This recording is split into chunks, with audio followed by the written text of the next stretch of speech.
There are two art treasures in this cathedral that stand out above all the rest, both by Peter Paul Rubens, his Raising of the Cross and the Descent from the Cross. If you see nothing else on this visit, you must see these. So let's walk east towards the apse, up the first north side aisle, and you'll see ahead of you Ruben's famous, magnificent Raising of the Cross, resplendent with the artistic ideals of the Counter-Reformation.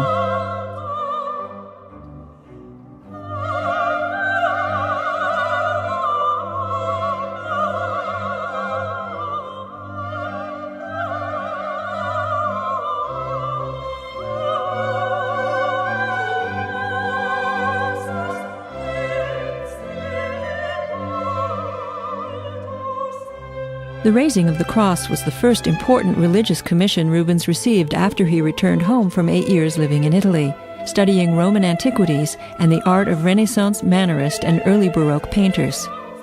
Among the artistic innovations he brought home was a preference for the monumental scale, which was common in Italy and was well suited to the ambitions of the Counter-Reformation. Rubens painted this triptych in 1610, not for Our Lady Cathedral, but for the altar of St. Walburgus, the oldest church in the city. The high altar at St. Walburgus was raised above the level of the nave, reached by an open staircase of about 20 steps. So Rubens, who painted the triptych in situ, working undisturbed behind a huge sail stretched across the end of the nave, had to contrive his composition to be readable from a distance and from below. He made the center panel 15 feet high and 11 feet wide.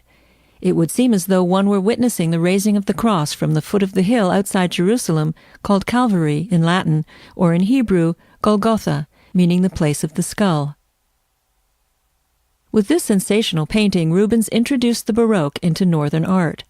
For decades, local artists have been producing inert, classicist work, and nothing near this monumental size. Just imagine the effect this must have had when it was unveiled. The twisting, almost impossible poses, the exaggerated muscled bodies, the expressive faces, all this tells us that Rubens was greatly influenced by Michelangelo and by Italian Mannerism. But Mannerism was a reaction against the rules of classical art, seeking ambiguity and tension instead of the harmony and repose of the classical concept. Baroque was the next stage in artistic evolution, and while it built on the contributions of Mannerism, what had become important were heroic imagery, compositional patterns, illusionism, the play of contrasts, and unity. As did the Counter-Reformation, Baroque demanded large-scale theatrical scenes, exuding energy, strength, motion, and feeling. Rubens and Baroque were made for each other. One of Rubens' talents was his ability to fill a frame with figures without the composition seeming overcrowded. There are 9 men straining to erect the cross, and despite the taut muscularity and the extreme physical effort the image projects, there's no sense of chaos. Instead, what's projected is the weight of what's being done, the physical weight of Christ's body and the heavy wooden cross, as well as the spiritual weight of the crucifixion of the Savior. The strong diagonal defined by the cross and Christ's luminous body forms the axis of an S-curve established by the positions of the executioners and their assistants. The serpentine line starts at the foreshortened figure in the lower right foreground, moves through the shoulders of the man pulling the rope and the man in red, across to the heavily muscled executioner, up and through the extended arms behind the top of the cross to the old man below Christ's left hand. This device creates movement, bringing the picture to life by linking into one concerted action the efforts of the individual figures, and by drawing the eye actively through the composition. The action is happening at this very moment, so the sense of motion and precarious balance is essential to draw the viewer into the drama.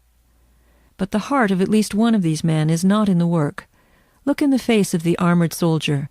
This man is a follower, a weak man who doubts his own actions, but is swept away by the fever of the moment. And the man wearing the yellow drape behind Christ's right arm peers out at us self-consciously, knowing he's being watched. Rubens extended the scene into the 2 side panels, although the narrowness of the shutters, each just under 5 feet wide, compelled him to contract the scale and content of these lateral groups. Nonetheless, he created a strong structural connection between the 3 panels, in addition to the thematic connection. He introduced another S-curve to link the panels together visually. Look first at the dog in the left foreground of the center panel, and then follow the line onto the left-hand panel, through the group of horrified onlookers and John and Mary, over to the inscription at the top of the cross, down along the diagonal, and then over and up through the horse's left foreleg and up through the poles and banner to the point of the eclipse. By following that curve, we've taken in the entire composition. In the Middle Ages, the crucified Christ was typically framed only by John the Evangelist and the Virgin, but later Italian artists increased the number of people present, reflecting what is written in the Gospel of Luke, that a crowd had gathered, and of John, that there stood his mother and his mother's sister, Mary, the wife of Cleophas, and Mary Magdalene. On the left panel here, a woman in the foreground recoils in dismay, leaning back, it would seem, almost out of the plane of the painting. But we can't actually identify her or the other women in the group with any certainty. Above them stand St. John and Mary, unified in their grief. Italian Renaissance masters most often depicted Mary in a swooning faint, but theologians of the Counter-Reformation called on artists to portray her as mournful, grieving, but remaining sentient and upright on the strength of her faith. To the right, a mounted Roman commander's wild-eyed horse froths at the mouth. The officer seems oblivious to the raising of Christ on his cross, and is instead intently focused on the crucifixion of the two thieves. As far as the Roman soldiers are concerned, at this stage in the action, this is pretty much a normal crucifixion. It's only at the moment of Christ's death that they will realize that something momentous has happened, as the Gospel tells of an earthquake and darkness enveloping the land, foretold here by the eclipse forming overhead. In the writings of both Mark and Matthew, the soldiers declared, "Truly this man was God's Son." But by God's Son, they didn't necessarily mean the Messiah, because in the Greco-Roman world, exceptional people were often accorded divine status. And since in Jewish literature one of the meanings of Son of God was righteous man, St. Luke interpreted the expression to mean, "Certainly this man was innocent." Color doesn't play a big part in this composition, although it's far from monochromatic. Touches of color are calculated points of interest, but it's the powerful play of light and dark, the chiaroscuro, that produces the dramatic effect. An intense light shines on the scene from the right, creating deep shadows in contrast. The stark illumination draws the focus of attention to Christ's pale body, but the light on his face is softer, enhancing the pathos of his unfathomable heavenward gaze.